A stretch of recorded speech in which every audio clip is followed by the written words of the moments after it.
batu, tulang, pelepah kurma, dan sejenisnya. Jadi itu semuanya adalah bid'ah, tetapi bid'ah hasanah. Kemudian penambahan titik, kita kemudian bisa mengenal mana ba, mana ya. Titiknya itu juga barang baru. Sebelumnya nggak ada. Itu dibuat oleh pada masa Khalifah Ali ibn Abi Thalib.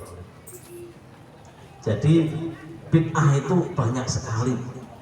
Termasuk ilmu-ilmu agama yang kita pelajari hari ini.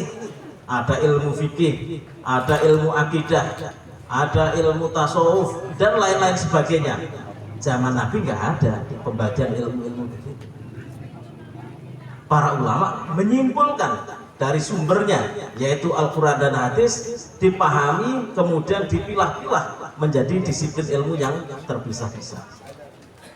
Nah, ini adalah bid'ah hasanah.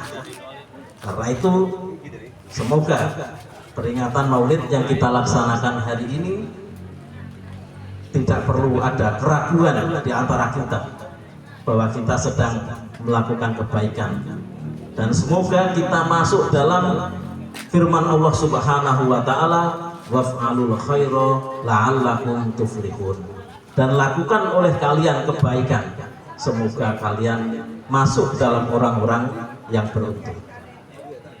Hadirin sekalian, setelah kita tahu sejarah Maulid Nabi, kita tahu hukum Maulid Nabi, selanjutnya kita juga perlu memaknai peringatan Maulid Nabi Muhammad Sallallahu Alaihi Wasallam ini sebagai momentum untuk memperbarui cinta kita kepada Nabi Muhammad Sallallahu Alaihi Wasallam.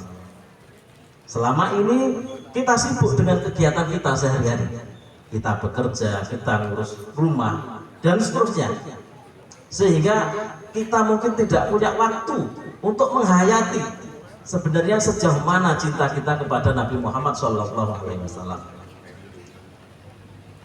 Lalu kenapa kita harus mencintai Nabi Muhammad Sallallahu Alaihi Wasallam? Seringkali dalam pembukaan pidato kita mendengar Nabi Muhammad Sallallahu Alaihi Wasallam yang telah memberi petunjuk dari minadz zulumati ilan nur, dari zaman kegelapan jahiliyah menuju zaman yang terang benderang. Nah, ini adalah penting sekali untuk kita mengerti bahwa sebelum Rasulullah, zaman kita ini adalah zaman jahiliyah, khususnya di Arab sana, itu di dataran Arab. Apa makna jahiliyah? Jahiliyah itu bukan orang bodoh nggak bisa tulis menulis, karena orang-orang Arab sudah nulis sastra dan digantung, dilombakan, digantung-gantung di dinding-dinding Ka'bah. Makna jahiliyah adalah orang-orang Arab itu tidak ngerti Tuhan yang harus dia sembah. Di antara mereka ada yang menyembah patung, yang kemudian ditaruh di jejer-jejer di Ka'bah, pinggir Ka'bah. Ada yang menyembah jin setan, ada yang menyembah iblis. Bahkan ada cerita lucu, Khalifah Umar membuat Tuhan dari roti. Ketika lapar, rotinya dimakan. Maka ketika sholat, Khalifah Umar salam ke kanan menangis, salam ke kiri tertawa. Ditanya sama sahabat, wahai Umar, kenapa kamu ketika salam menoleh ke kanan menangis, ketika menoleh ke kiri tertawa? Dijawab, saya menangis karena ingat waktu zaman jahiliyah anak saya perempuan yang baru lahir saya kubur hidup-hidup. Saya menoleh ke kiri tertawa karena ingat zaman jahiliyah saya bikin Tuhan dari roti, ketika lapar saya makan. Itu menggambarkan zaman jahiliyah. Lalu bagaimana yang tidak jahiliyah? Nah, ini yang penting. Yang tidak jahiliyah adalah Rasulullah Shallallahu Alaihi Wasallam mengajarkan kepada kita bahwa alam semesta ini diciptakan oleh Allah Subhanahu Wa Taala. Nah, ingat ya, kata kuncinya diciptakan. Artinya diciptakan itu adalah dari tiada menjadi ada. Maka Allah Subhanahu Wa Taala kita menyebutnya Al-Khaliq, pencipta, karena menciptakan dari tiada menjadi ada.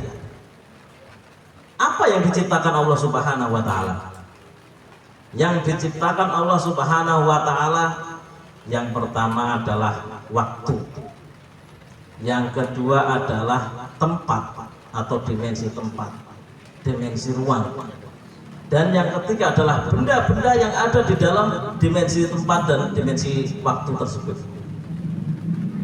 Karena Allah Subhanahu Wa Taala menciptakan waktu, maka Allah Subhanahu Wa Taala sudah ada sebelum adanya waktu.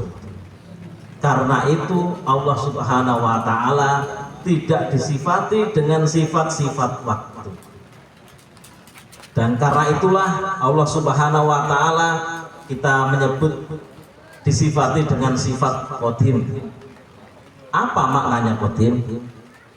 Maknanya qadim adalah ada tanpa permulaan. Karena waktu itu bila ditarik ke belakang, ke esok hari, ke terus-terusnya akan berakhir pada permulaan adanya waktu. Jadi kita harus ingat-ingat bahwa makna qadim atau qidam bagi Allah adalah tanpa permulaan.